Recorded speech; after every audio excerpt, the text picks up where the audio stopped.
ನಮಸ್ಕಾರ. ಆಹಾರ, ಆರೋಗ್ಯ, ಆಧ್ಯಾತ್ಮ ಈ ಸಂಸ್ಕಾರದ ಬೆಳಕಿಗೆ ತಮ್ಮೆಲ್ಲರಿಗೂ ಸ್ವಾಗತ, ಸುಸ್ವಾಗತ. ಇಂದು ನಮ್ಮೊಂದಿಗೆ ಇದ್ದಾರೆ ಡಾಕ್ಟರ್ ಪರಿಮಳಾ ದೇವಿ. ಅವರು ಕೇವಲ ಪ್ರಸೂತಿ ತಜ್ಞರಷ್ಟೇ ಅಲ್ಲ, ಸ್ತ್ರೀ ರೋಗ ತಜ್ಞರಷ್ಟೇ ಅಲ್ಲ, ಗಿನ್ನಿಸ್ ವರ್ಲ್ಡ್ ರೆಕಾರ್ಡ್ ಮಾಡಿ ಅದು ಸರ್ವೈಕಲ್ ಕ್ಯಾನ್ಸರ್ ಸ್ಕ್ರೀನಿಂಗ್ ನಲ್ಲಿ ಗಿನ್ನಿಸ್ ವರ್ಲ್ಡ್ ರೆಕಾರ್ಡ್ ಮಾಡಿದಂತ ಸುವಿಖ್ಯಾತವಾದಂತ ತಜ್ಞರು. ಇವತ್ತು ಅವರು ನಮಗೆ ಈ ಬಿಳೆ ಸೆರಗು ಅಂದ್ರೆ ಏನು ಅಂತ ತಿಳಿಸ್ಕೊಳಕ್ ಬಂದಿದ್ದಾರೆ.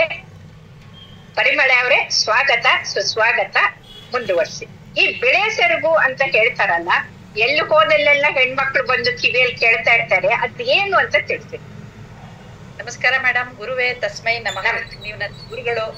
ಇಂದು ನನ್ನ ಒಂದು 4 ಮಾತನ್ನ ಹೇಳು ಅಂತ ಅಂದಾಗ ನಾನು ಅದನ್ನು ತುಂಬಾ ಉತ್ಸಾಹದಿಂದ ಹೇಳಕ್ ಇಷ್ಟಪಡ್ತೀನಿ. ಯಾಕೆಂದ್ರೆ ನೀವೇನು ಒಂದು ಹೇಳ್ತಾ ಇದ್ದೀರಲ್ಲ ಈ ಕಾರ್ಯಕ್ರಮದಲ್ಲಿ, ಇದು ಎಲ್ಲರಿಗೂ ಆಹಾರ, ಆಧ್ಯಾತ್ಮ ಮತ್ತು ಆರೋಗ್ಯ, ಇದು ಸುಮ್ನೆ ಅಲ್ಲ. ಇದು ಒಂದು ಡೈಮಂಡ್ ವರ್ಡ್ಸ್ ಅಂತ ಹೇಳ್ಬೋದು. ಕಡೆಗೆ ಎಲ್ಲರೂ ಎಂಡ್ ಆಗೋದು ಇದ್ರಲ್ಲೇ. ಅದನ್ನ ಮೊದ್ಲೇ ಅರ್ಥಕೊಳ್ಳಿ ಅಂತ ಹೇಳ್ತಾ ಇರೋರು ನೀವು, ಮತ್ತೆ ಜಗತ್ತಿಗೆ ಗುರುಗಳಿದ್ದಾಗೆ. ಈ ಬಿಳಿ ಸೆರಗು ನೀವು ತಗೊಂಡಿರೋದು ನಂಗೆ ತುಂಬಾ ಖುಷಿ ಆಯ್ತು. ಯಾಕಂದ್ರೆ ನಾವೀಗ ಟೆಕ್ನಾಲಜಿನಲ್ಲಿ ಹಾಗೆ ಮುಂದೆ ಹೋಗ್ತಾನೆ ಇದೀವಿ. ಬಟ್ ಈ ಬೇಸಿಕ್ ಪ್ರಾಬ್ಲಮ್ಸ್ಗಳು ನಮ್ಮ ಹೆಣ್ಮಕ್ಳನ್ನ ಕಾಡ್ತಾನೆ ಇರುತ್ತೆ. ಹೇಗೆ ಯಾವ ರೀತಿ ಅರ್ಥ ಮಾಡ್ಕೋಬೇಕು ಅಂತ ಅವ್ರಿಗೆ ಗೊತ್ತಿರಲ್ಲ.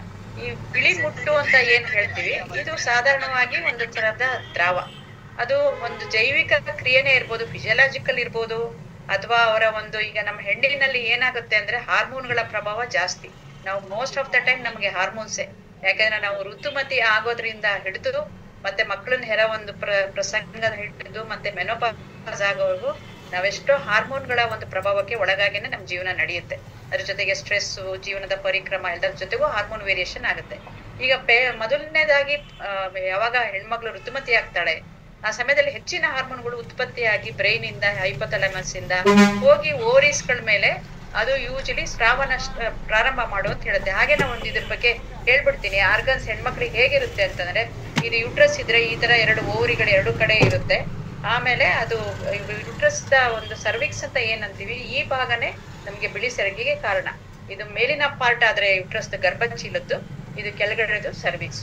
ಈ ಸರ್ವಿಕ್ಸ್ ಭಾಗದಿಂದ ಉಂಟಾವ ಸ್ರಾವ ಹೊರಗಡೆ ಬರುವಾಗ ಮುಟ್ಟಿನ ಒಂದು ಅವಧಿ ಬಿಟ್ಟು ಅದನ್ನ ನಮ್ಮ ಹೆಣ್ಮಕ್ಳು ಎಷ್ಟೋ ಸಾರಿ ನಮ್ಗೆ ಬಿಳಿ ಬಟ್ಟೆ ಆಗ್ತಿದೆ, ಏನೋ ಡಿಸ್ಚಾರ್ಜ್ ಆಗ್ತಿದೆ, ಅವರಿಗೆ ಮುಟ್ಟ ನಿಂತ ನಂತರ ಏನೋ ಆಗ್ಬಾರ್ದು ನಮ್ಗೆ, ಮತ್ತೆ ಒಂದು ತಿಂಗಳನ್ನ ಒಂದು ಕಲ್ಪನೆ, ಒಂದು ಏನೋ ಒಂದು ತಪ್ಪಿನ ಒಂದು ಇದಿರುತ್ತೆ.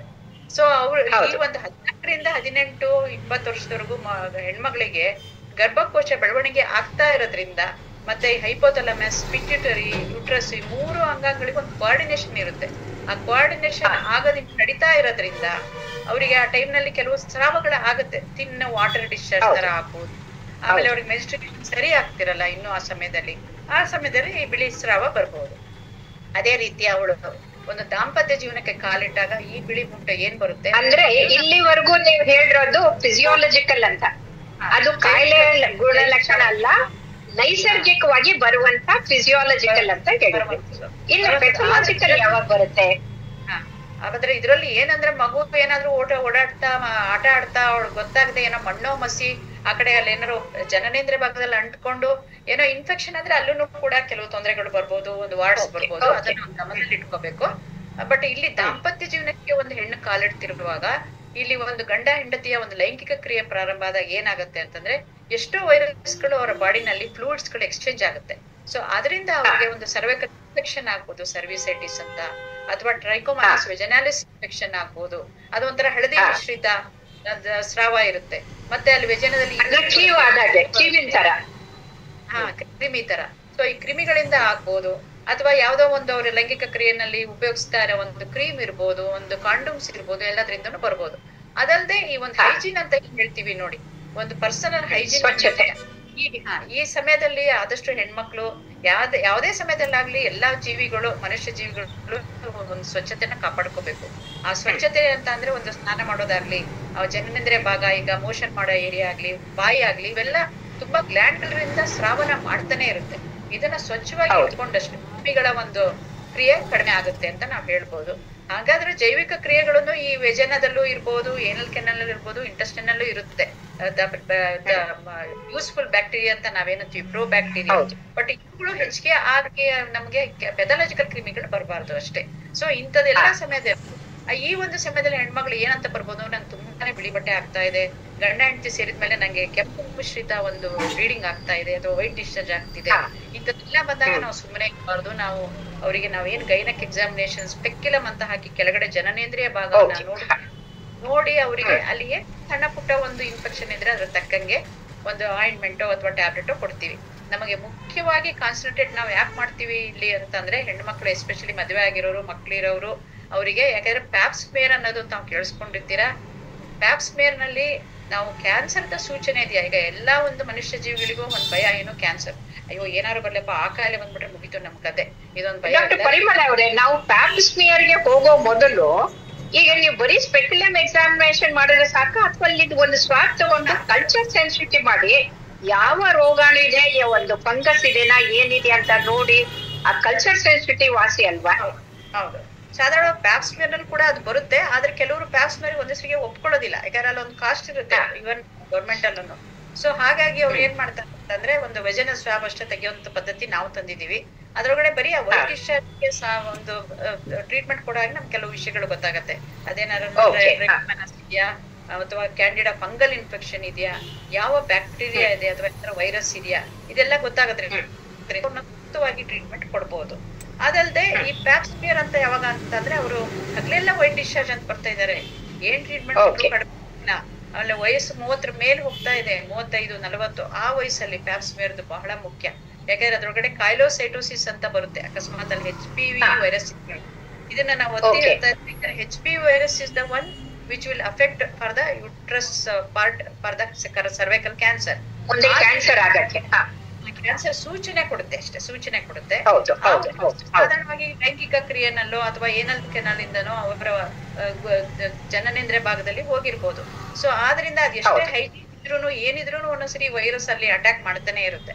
ಸೊ ಆದ್ರಿಂದ ವೈರಸ್ ಏನಾದ್ರೂ ಅಲ್ಲಿ ಸೂಚನೆ ತೋರಿಸ್ತಾ ಇದೆಯಾ ಅಂತ ನಾವು ಕಂಡುಹಿಡಿಲಿಕ್ಕೆ ಪ್ಯಾಪ್ ಸ್ಮಿಯರ್ ಮಾಡ್ತೀವಿ.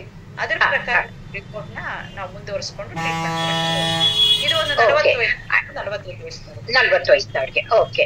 ಆಮೇಲೆ ಈಗ ಯಾರಾದ್ರೂ ಕೂಡ ಇದು ವೈಟ್ ಡಿಸ್ಚಾರ್ಜ್ ಜೊತೆಗೆ ಕೆಂಪುದು ಬರ್ತಾ ಇದೆ, ಕೆಂಪು ಸೆರಗು, ಬಿಳೆ ಸೆರಗು, ವಿಪರೀತ ಸೊಂಟ ನೋವು, ಹೊಟ್ಟೆ ಹಸಿತಾ ಇಲ್ಲ, ತೂಕ ಕಡಿಮೆ ಆಗ್ತಾ ಇದೆ ಅಂತ ಬಂದ್ರೆ ನೀವು ಅವ್ರಿಗೆ ಏನ್ ಮಾಡ್ತೀರಿ?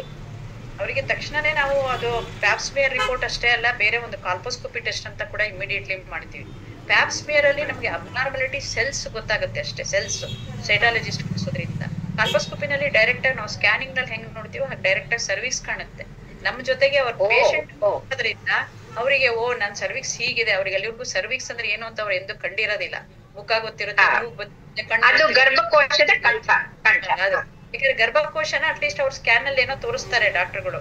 ಸರ್ವಿಕ್ಸ್ ನಮ್ಮ ತೊಡೆಯ ಒಂದು ಭಾಗದಲ್ಲಿ ಬರೋದ್ರಿಂದ, ಹೆಣ್ಮಕ್ಳಿಗೆ ಕಟಿ ಪ್ರದೇಶದಲ್ಲಿ ಬರೋದ್ರಿಂದ ಅದು ಕಾಣದ ಸ್ಕ್ಯಾನ್ ಅಲ್ಲಿ ಅಷ್ಟು.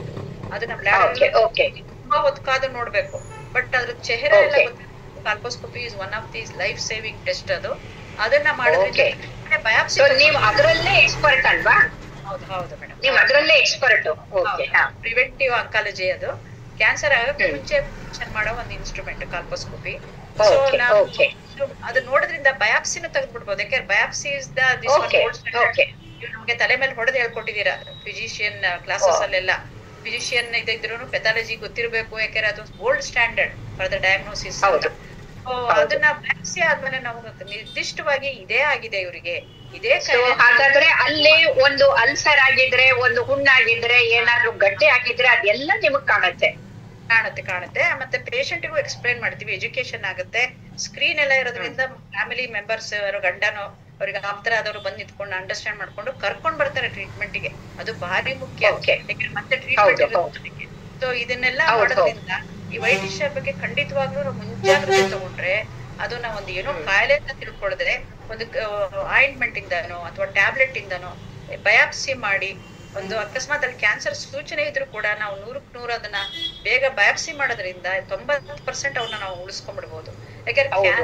ಅಂದ್ರೆ ಅರ್ಲಿ ಡಿಟೆಕ್ಷನ್ ಮಾಡಿದ್ರೆ literally you can save the life ಅಂತ. ಹೌದು, ನಿಜ. ಆಲ್ವೇಸ್ ಹೇಳ್ತೀವಲ್ಲ madam, prevention always saves pounds. ಜಾಸ್ತಿ ಬೇಕಾಗುತ್ತೆ. ಆಮೇಲೆ ಟೆಕ್ನಾಲಜಿ ಎಷ್ಟು ಮುಂದುವರೆದಿದೆ, ನೀವು ಇಷ್ಟೊಂದು ಟೆಕ್ನಾಲಜಿ ಮುಂದುವರೆದಿದ್ದನ್ನ ನೀವು ನಮ್ಮ ವೀಕ್ಷಕರಿಗೆ ತಿಳಿಸ್ಕೊಡ್ತಾ ಇದ್ದೀರಿ. ಆದ್ರೆ ಟ್ರೀಟ್ಮೆಂಟ್ ಬಹಳ ಕಡಿಮೆ ಇದಂದ್ರೆ ಬರೀ ವೈಟ್ ಡಿಸ್ಚಾರ್ಜ್, ಇನ್ಫೆಕ್ಷನ್ ಇದ್ರೆ ನೀವು ಮಾತ್ರೆಗಳನ್ನ ಕೊಡ್ತೀರಿ ಅಥವಾ ಅಲ್ಲಿ ಇಟ್ಕೊಳಕ್ ಏನಾದ್ರು ಭೋಜನ ಕೊಡ್ತೀರಿ. ಅಕಸ್ಮಾತ್ ಗಂಡನಿಗೆ ಏನಾದ್ರು ಇದ್ರೆ ಗಂಡನ್ಗೂ ಕೊಡ್ತೀರಾ? ಅದೇ ಈ ಪಾಯಿಂಟಿಗೆ ಬರ್ಬೇಕಿತ್ತು. ಸಾಧಾರಣವಾಗಿ ದಾಂಪತ್ಯ ಜೀವನ ಆದ್ಮೇಲೆ ನಾನು ಯಾಕೆ ಅದನ್ನ ಇನ್ಸಿಸ್ಟ್ ಮಾಡಿದೆ ಅಂದ್ರೆ, ಆ ಡಿಸ್ಚಾರ್ಜ್ ಆಗ್ಬೇಕಾದ್ರೆ ಗಂಡನಿಂದನೂ ಏನಾದ್ರೂ ಇನ್ಫೆಕ್ಷನ್ ಬಂದಿರ್ಬೋದಾ? ಯಾಕಂದ್ರೆ ಯಾವುದೇ ಒಂದು ಮನುಷ್ಯ ಜೀವನದಲ್ಲಿ ಹೈಜೀನ್ ಅನ್ನ ಫಾಲೋ ಮಾಡ್ಲೇಬೇಕು.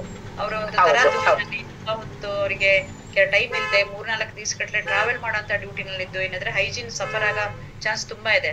ಅದಕ್ಕೆ ಒಂದು ಜನರಲ್ ಹೈಜೀನ್ ಆಗ್ಲಿ, ಸೆಕ್ಷುವಲ್ ಹೈಜೀನ್ ಅಂತ ಹೇಳಿದೆ, ಅದು ಕಾಂಡೋಮ್ ಯೂಸ್ ಮಾಡೋದು, ಮತ್ತೆ ಒಂದು ಗಂಡನ ಒಂದು ಆಪೋಸಿಟ್ ಜೆಂಡರ್ಸ್ ಅವ್ರದ್ದು hygiene also counts for the women. ಯಾಕಂದ್ರೆ ಅವ್ರು ಅಲ್ಲಿಂದ ಏನಾದ್ರೂ ಈ ಟ್ರೈಕೋಮೋನಾಸ್ ವೆಜೈನಲಿಸ್ ಇನ್ಫೆಕ್ಷನ್ ಅಥವಾ ಏನಾದ್ರೂ ಯಾವ್ದಾದ್ರು ವೈರಸ್, ಕ್ರಿಮಿಕೂಟ, ಆಮೇಲೆ ಎಷ್ಟೋ ಸರಿ ವಾರ್ಡ್ಸ್ ಇರುತ್ತೆ, ಜೆಂಟ್ಸಿಗೆ ಜಾಸ್ತಿ ವಾರ್ಡ್ಸ್ ಬರುತ್ತೆ ಫಿನಲ್ ಏರಿಯಾದಲ್ಲಿ. ಸೊ ಲೈಂಗಿಕ ಸಂಪರ್ಕ ಆದ್ರೆ just intimate relation of skin to skin contact also ಅವರಿಗೆ ಮತ್ತೆ ಅದು ಕೆಲವು ವೈರಸ್ ನ ಎಕ್ಸ್ಚೇಂಜ್ ಮಾಡಬಹುದು.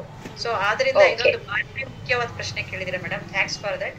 ಸೊ ಗಂಡಸಿನ ಒಂದು ಹೈಜೀನ್, ಗಂಡನ ಒಂದು ಹೇಗೆ ಅವ್ರ ಲೈಫ್ ಸ್ಟೈಲ್ ಇರುತ್ತೆ ಅದ್ರ ಮೇಲೂ ಹೆಣ್ಮಕ್ಳಿಗೆ ಕೆಲವು ಕಾಯಿಲೆಗಳು ಬರುತ್ತೆ. ಅದನ್ನ ಅವ್ರಿಬ್ರು ಅರ್ಥಕೊಂಡು ಅದನ್ನ ಟ್ರೀಟ್ಮೆಂಟ್ ತಗೋಬೇಕು. ಅವಾಗ ನಾವು ಇಬ್ರಿಗೂ ಮಾತ್ರೆಗಳು ಕೊಡ್ತೀವಿ, ಇಬ್ರು ಮಾತ್ರೆ ನುಂಗ್ಬೇಕು ಅಂತ. ಕೆಲವು ಸಿಂಪಲ್ ಮಾತ್ರೆಗಳಿದೆ, ಕಿಟ್ ಅಂತ ಬರ್ತವೆ, ಕೆಲವು ಕಡೆ 3 ಮಾತ್ರೆ ಅವ್ರಿಗೆ 3 ಮಾತ್ರೆ ಇವರಿಗೆ ಅಂತ ನಾವು ಯಾವ್ದೋ ಕಾಲದಿಂದನೂ ಕೊಡ್ತಾ ಇದೀವಿ. ಅಷ್ಟು ತಗೊಂಡ್ರು ಅವ್ರಿಗೆ ಸಾಕು. ಮತ್ತೆ ಒಬ್ಬರಿಗೆ ಸ್ವಲ್ಪ ನಾವು ಹೈಜೀನ್ ಬಗ್ಗೆ ಇಟ್ಟು ಹೇಳೋದ್ರಿಂದ ಅವ್ರು ಪಾಲಿಸ್ಕೊಂಡು ಹೋದ್ರೆ ಇದೆ. ಬಟ್ ಅದು ಕ್ಯಾನ್ಸರಿಗೂ ಕೂಡ ಅವಾಹನೆ ಆಗ್ಬೋದು ಗಂಡಸಿಂದ. ಯಾಕಂದ್ರೆ sexual contact is the main reason for cervical cancer ಅಂತ ಜಾಗ ಜಗೀರ್ ಆಗೋಗ್ಬಿಟ್ಟಿದೆ ಎಲ್ಲ ಕಡೆ. ಹಾಗಾಗಿ ಈಗ ವ್ಯಾಕ್ಸಿನ್ ಕೂಡ ಹುಡುಗರಿಗೂ ಹುಡುಗಿಯರಿಗೂ ಇಬ್ಬರಿಗೂ ಕೊಡ್ತಾ ಇದ್ದೀರಿ. ಒಂದು ಪ್ರಶ್ನೆ ಅಂತಂದ್ರೆ, ಅಕಸ್ಮಾತ್ ಬರೀ ಈ ಮಾತ್ರೆಗಳಿಗೆ, ಬೂಜಿಗಳಿಗೆ ಅದು ಹೆಲ್ಪ್ ಆಗದೆ ಇದ್ರೆ ನೀವ್ ಇನ್ನೇನಾದ್ರೂ ಸರ್ಜಿಕಲ್ ಟ್ರೀಟ್ಮೆಂಟ್ ಏನಾದ್ರು ಕೊಡ್ತೀರಾ ಇದಕ್ಕೆ ಸಿವಿಯರ್ ವೆಜೈನೈಟಿಸ್ಗೆ? ವೆಜೈನೈಟಿಸ್ಗೆ ಅಂತ, ವೆಜೈನೈಟಿಸ್ಗೆ ಸಾಧಾರಣ ಇನ್ಫ್ಲಮೇಷನ್ ಅದು ಕಡಿಮೆ ಆಗ್ಬೋದು. ಬಟ್ ಸರ್ವಿಕ್ಸ್ ಮೇಲೆ ಹೋಗಿದ್ದಾರೆ ಅದಕ್ಕೆ ಕ್ರಯೋಕಾರ್ಡ್ರಿ ನಾಡಿನ ಬೆಳಗ್ಗೆ 10 ಗಂಟೆಯಿಂದ ಸರ್ಕಾರಿ ಪದವಿ ಪೂರ್ವ ಕಾಲೇಜು ಹೀಲ್ ಮಾಡ್ಬಿಟ್ಟು ಹೊಸ ಸ್ಕಿನ್ ಮಾಡ್ಬಿಟ್ಟು ಸರ್ವಿಕ್ಸ್ ಹೊಸ ಮಾಡ್ಬಿಟ್ಟಿದೆ. ಈಗ ಮೇಕಪ್ ಮಮ್ಮಿ ತರ ಹೀಲ್ ಮಾಡ್ಕೊತೀವೋ ಹಾಗೆ ಸರ್ವಿಕ್ಸ್ ತೀರಾ ಕ್ಯಾನ್ಸರ್ಗೆ ಹೋದ್ರೆ ನಿಜವಾಗ್ಲೂ ಅದ್ಭುತವಾದಂತಹ ಟೆಕ್ನಾಲಜಿ ಬಂದಿದೆ. ಅದ್ರಲ್ಲಿ ನೀವು ಎಕ್ಸ್ಪರ್ಟ್.